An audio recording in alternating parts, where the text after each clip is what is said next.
What happens when two of the most powerful men in the world meet to negotiate the end of a brutal war, yet leave the table with nothing? The recent summit between Donald Trump and Vladimir Putin was billed as a historic opportunity to bring peace to Ukraine. Cameras flashed, the red carpet was rolled out, and expectations ran high. But after hours of discussion, the outcome was clear: no ceasefire, no deal, no breakthrough. Instead of unity, the meeting revealed just how complex, fragile, and divided the path to peace really is. And at the center of it all lies a haunting question. What does this failure mean for Ukraine, for the West, and for the future of global stability? The failure of the Trump-Putin talks is not just about two men failing to find common ground.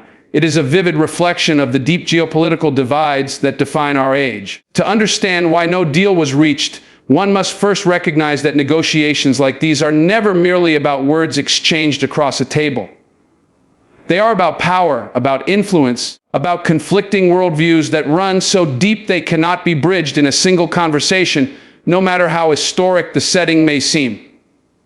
For Russia, Ukraine is not just another country. It is a symbol of cultural heritage, a sphere of influence, and a strategic buffer against what Moscow perceives as Western encroachment. For the United States, however, Ukraine represents something else entirely. It is a front line in the defense of democratic values, sovereignty, and international order.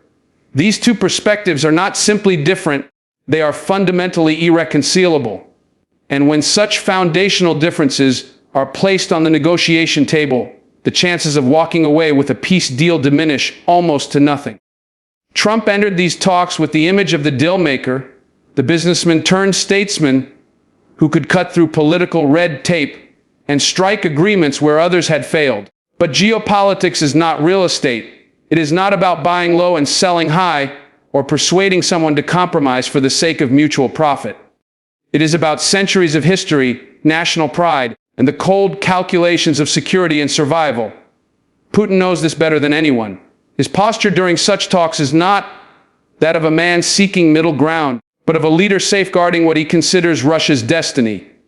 And Trump, despite his confidence, underestimated the degree to which Putin would refuse to yield on issues that cut to the heart of Russia's national narrative. This is why the failure of the talks cannot be viewed as a surprise, nor should it be dismissed as a mere diplomatic setback. It is a lesson in the reality of power politics. There is an illusion that if leaders just sit down and talk, peace will follow. But dialogue without shared principles or overlapping interests often exposes division rather than healing it. That is exactly what happened here. The handshake and photo opportunity may have suggested progress, but the silence afterward, the lack of agreements, the vague statements, the absence of any concrete roadmap revealed the truth. The gulf remains as wide as ever. For Ukraine, this means continued suffering. For Europe, it means continued instability. For the world, it means recognizing that we are still living in a period defined by great power rivalry, where old patterns of East versus West continue to shape outcomes. The dream of a quick fix, of one dramatic meeting rewriting history, has once again collided with reality. And the reality is this: the US and Russia are not partners in peace, they are competitors in influence, and their clash of visions leaves little room for compromise. So, the failure of this summit is more than an isolated event. It is a reminder that the most difficult conflicts are not solved by charisma, nor by force of will, but by addressing the underlying structures that divide nations. Until those structures shift, every attempt at peace will risk ending the same way, with handshakes, with promises, and with nothing truly changed. The sobering truth we must reflect on is this: sometimes failure at the highest level is not weakness, but the revelation of the depth of the conflict itself. Ukraine has become more than a country in conflict. It has become a symbol of the larger struggle unfolding between Western democracy and Russian influence. When you look at Ukraine, you don't just see a map or a war zone. You see an idea, a clash of systems, a contest between two visions of how the world should be ordered.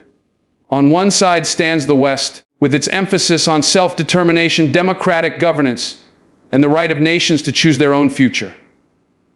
On the other side stands Russia, asserting that history, culture, and geography give it a natural claim over its neighbors, a claim backed not by consensus but by force. This is why Ukraine matters so profoundly. It is not simply a territorial dispute, it is a test of principles. If Ukraine can decide freely, align with Europe, integrate with the democratic world, then it demonstrates that smaller nations can resist the weight of larger powers. But if Ukraine is pulled back under Russia's orbit, it sends a chilling message that might makes right and sovereignty is negotiable. That is why every Western government, every alliance, every leader who believes in democracy has placed such emphasis on supporting Ukraine.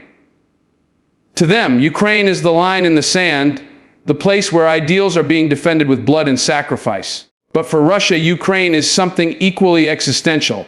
It is not just a neighbor, it is the cradle of its history, the foundation of its spiritual and cultural identity. Losing Ukraine to the West is not only a geopolitical setback, it is in their eyes a wound to the very soul of Russia.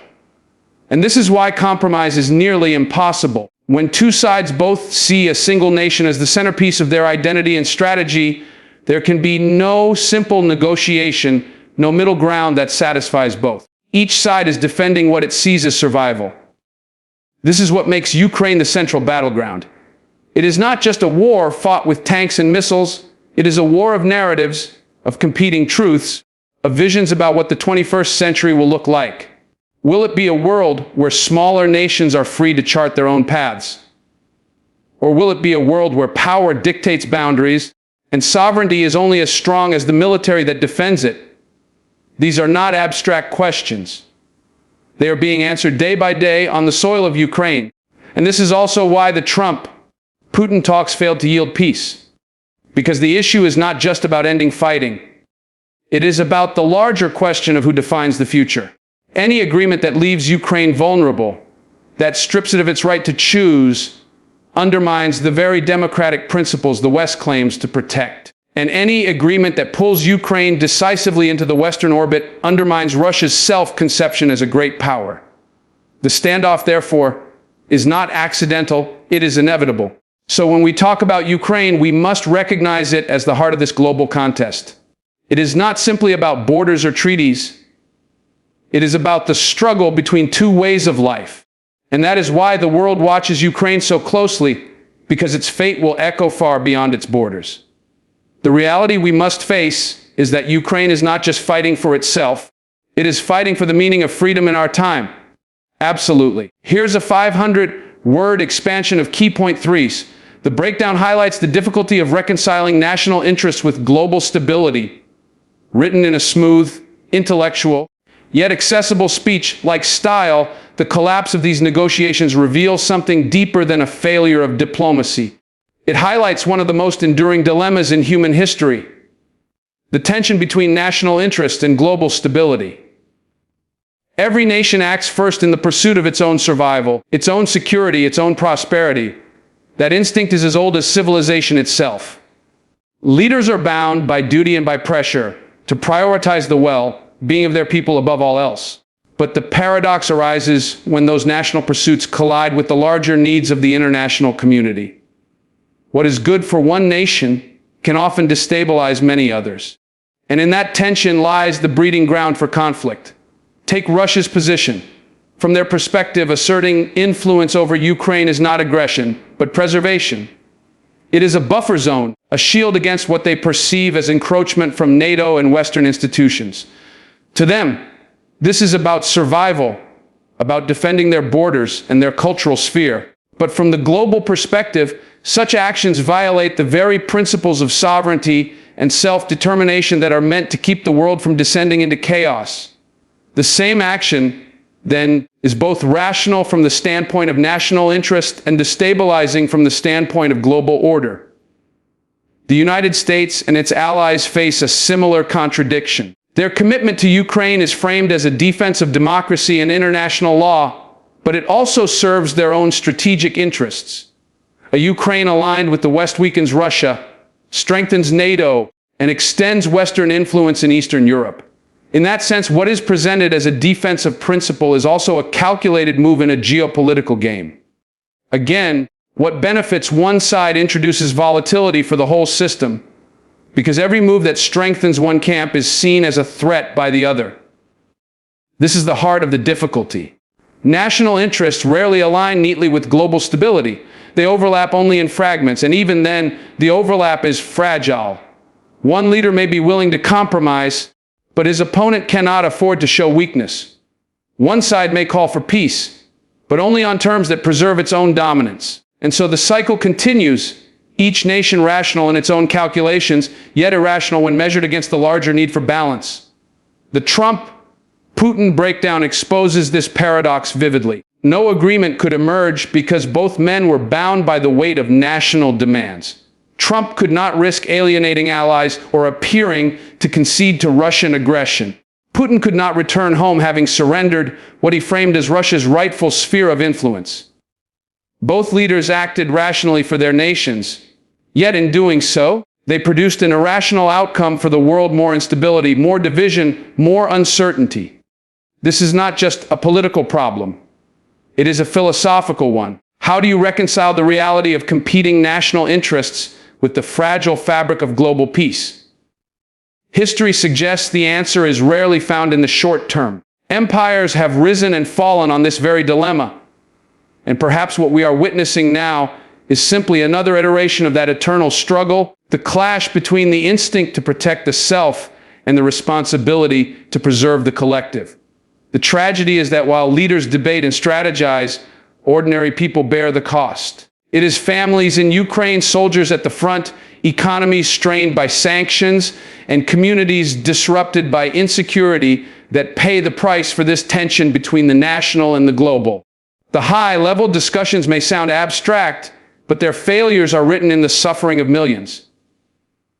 And so, when we reflect on the breakdown of this attempt at peace, we must understand it not merely as the failure of two men to agree, but as a mirror held up to the world itself. It shows us how fragile our balance truly is, how easily the pursuit of narrow interests can tear at the threads of global stability. And unless humanity finds a way to resolve that tension, the cycle will repeat again and again with new names, new nations, and new conflicts, but the same old lesson left unlearned.